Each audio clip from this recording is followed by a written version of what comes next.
Good morning, everyone. It's Joker, and it's very early.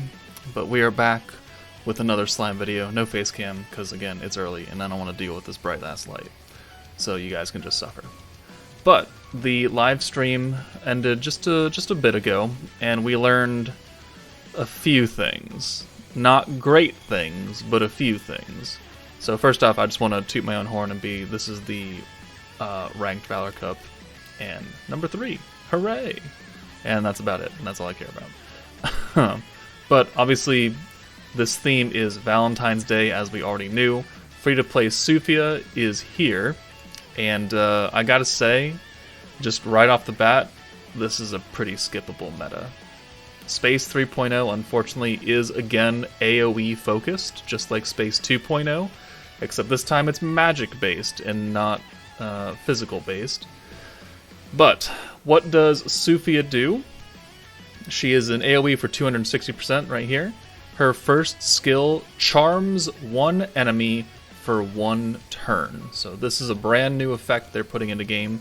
And what charm does is that it increases the ult gauge of all allies by 15% at the end of the enemy's turn. So you can apply this to, one person. If there's multiple, you apply it on one. If there's only one person, then obviously it's going to them. But at the end of the turn, you just automatically gain 15% ult gauge, which doesn't seem like too much, but once we, cover the other 2 units, it'll be a lot more significant. So then, skill 2 is an orb change from 2 orange to 2 green. So again, just like Space 2.0, they're focused on greens, which I guess is fine because since it's AoE focused and Space 2.0 was already AoE and it's already green, I guess it makes sense. Also raises the gauge increase of all greens by 10% for 1 turn. It's pretty standard fare right there. So another orange to green orb changer, which is fine. We could always use more of those. And then the new charm effect. So there's that.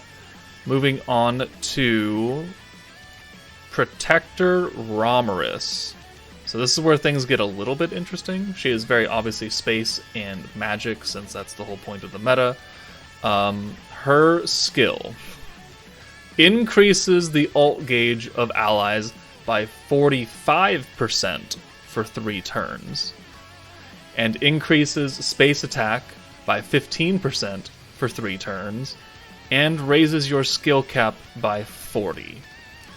So, you get the 45% ult gauge increase here, and you combine that with Sufia's 15%, and all of a sudden you're getting 60% ult gauge at the end of the turn. Now, Sufia's only lasts for 1 turn. Romulus lasts for 3 turns, so for 3 turns you're just going to get 45% ult gauge, which, is good for ult rushing, right? Protector Guy from Space 2.0, when you used him, he gave you 35% ult, put an AoE debuff on everyone, and then did a 3/3 orb change into 6 greens. Romulus is not an orb changer at all. So this meta is even less focused on orbs and more focused on just super rushing ults, which, is fine, but, using Guy and Isis together, or even Guy and Misery, you weren't hurting for ults either. Maybe you weren't getting 60% every single turn at the end of the enemy's turn, but, you could still do some things with that, right? Raising the skill cap, though, Guy did not do. And if you are running Isis or Misery, your greens are going to be giving you a lot of points. So, this is cool. This 40 point up every time. But, again, you're not making your own orbs with Romulus, so the chances of you getting full 6 orb sends is much, much, much lower. And then, yeah, she leads space and magic. Her Valor trait is pretty much like Protector Shuna's was from last meta, where if the enemy has a full ult gauge, you increase your single target damage resistance by 30% for 1 turn. I have yet to use Protector Shuna in Valor Cup, and, this Romulus might be okay for Valor Cup, but you gotta get her activated first, which she's not really helping herself do that because she's not orb changing. So, it's It's pretty gimmicky, like alt gauge at the end of every turn, fine, whatever. Moving on to Shion, though. So Shion is the primary battle unit here today. She is the DPS because she has a 295% multiplier on the ult, and then her awakening at 6-star gives her an additional 5% for a total of 300% ult damage when you have her at 6-star. You do get a free dupe of her from Bingo, which is nice. Her first skill for 15 points, guaranteed pierce and 30% pierce power. So we're really trying to push away from the masked hero and crits because we're giving everybody pierce instead. So you can bet your ass that this next Jubilee for this meta is 1, going to have crit resistance, and 2, is going to have physical resistance, because that's what the hero does. She hits you with your sword and gives you crits. And how do you nerf the hero and take her out of every team? By nerfing physical attacks and nerfing crit. So just really trying to push her away. So we have another Pierce unit. We know how good, individual Pierce is because of, Violet, but she gave herself crit and Pierce, but she didn't give herself Pierce power. But then, Bride Shion gave herself Pierce, or gave herself Pierce power and attack. So, a lot of units doing Pierce. The whole point of Light 3.0 was, piercing and stun striking, but, still a thing. Her second skill, charms one enemy for 3 turns, and then gives you, which also gives you 15% charm alt. Oh my god, I'm getting confused. It's early. Okay, so charms a single enemy for 3 turns, which gives you 15% alt gauge at the end of your turn, and then also she gives herself a 15% charm attack up. So if you were attacking someone who is charmed, you do an extra 15% damage for 3 turns. But because this is a single target, right? So Sufia's charm is a single target debuff, and Shion's charm is a single target debuff. And if there are multiple enemies out there, that means you can charm multiple different enemies, which then means that you can stack the two 15% on top of each other. So then if you combine that with Protector Romulus giving you 45%, and then between Sufia and Shion you're getting 30%, you're now getting 75% alt gauge at the end of the turn. For 1 turn, because Sufia is again a 1 turn. But then for 2 more turns, you're getting 60% alt gauge at the end of the turn, because both Romulus and Shion's last for 3 turns. So you're going to get a lot of alt gauge off of this team.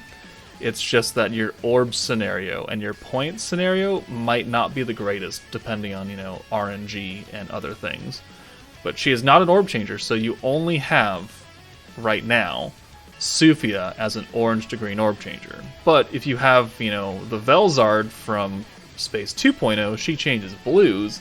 She's an AoE. She is physical, though. But she's also got Frostbite, which I guess is cool.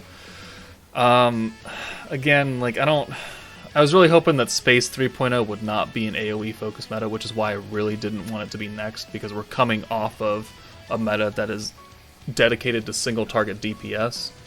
I kind of wanted Space Millen to shine again a little bit, and I don't think she's going to be terribly useful here. She is magic though, and she can do still dumb numbers with her single target ult, and especially if you're giving her ults every single turn, it can work.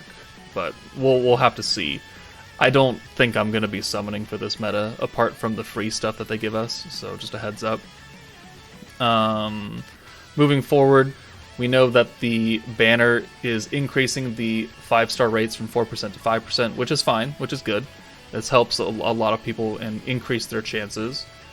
Here's the banner image right here.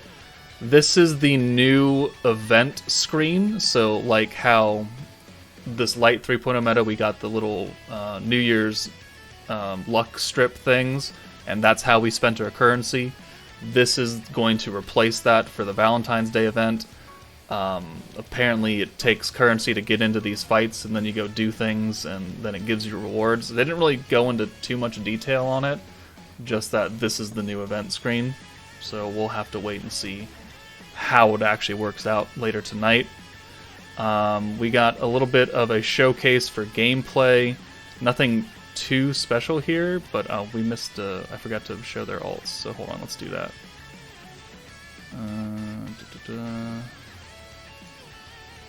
Alright, here we go. So let's turn this up, let's turn me down.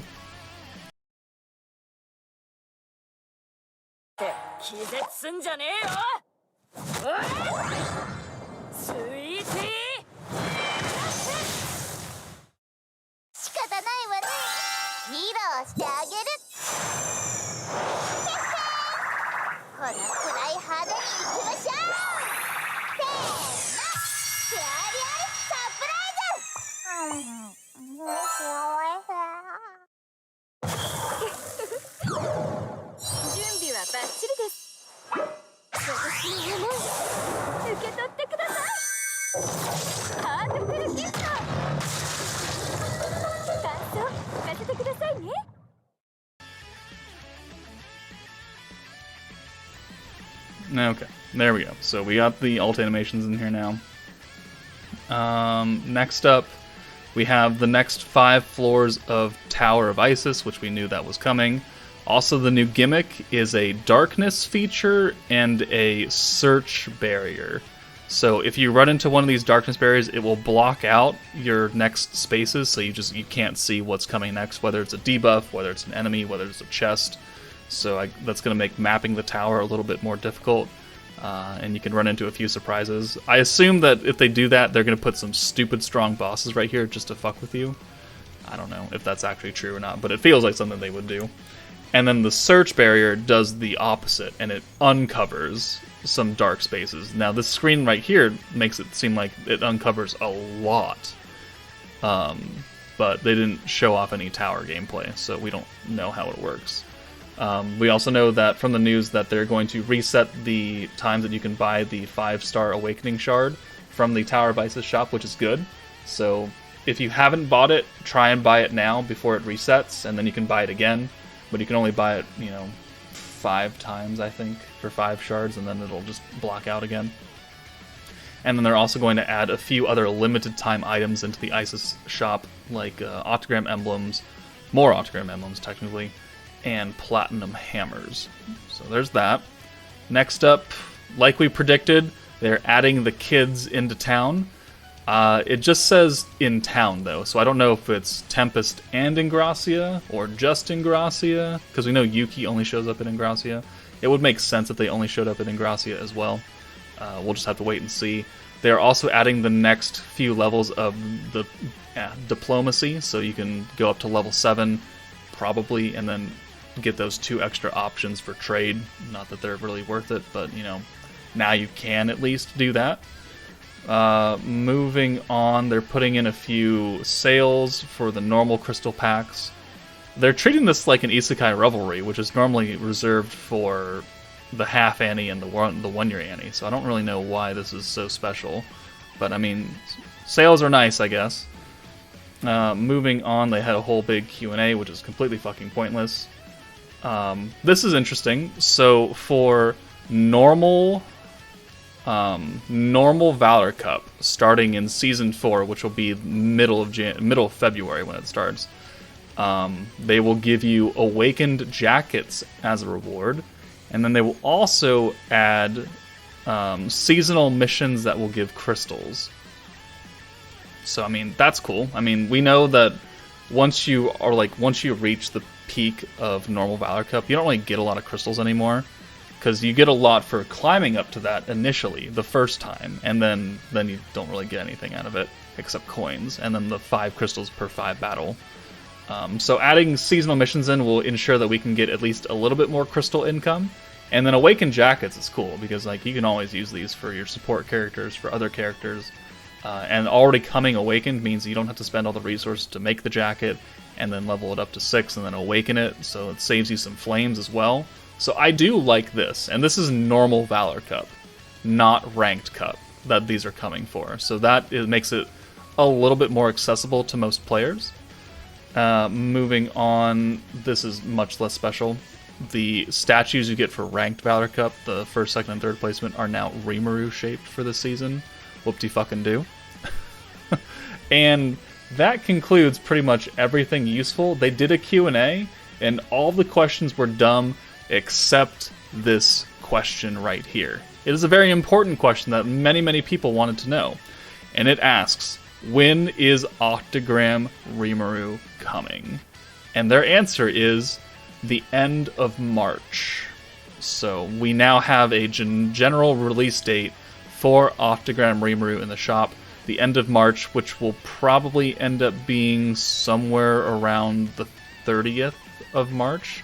So we have to get through this space meta. That'll take us into March itself. And then we have to get through the entire meta of March, whatever that may be. And then, when the meta changes from March into April, that is when RIMURU will drop. So we have 2 full metas to go, 2 full months until OCTAGRAM RIMURU drops. Other than that, they have no additional information. They don't tell us what he does. It's just this question. So that is it for the live stream, guys.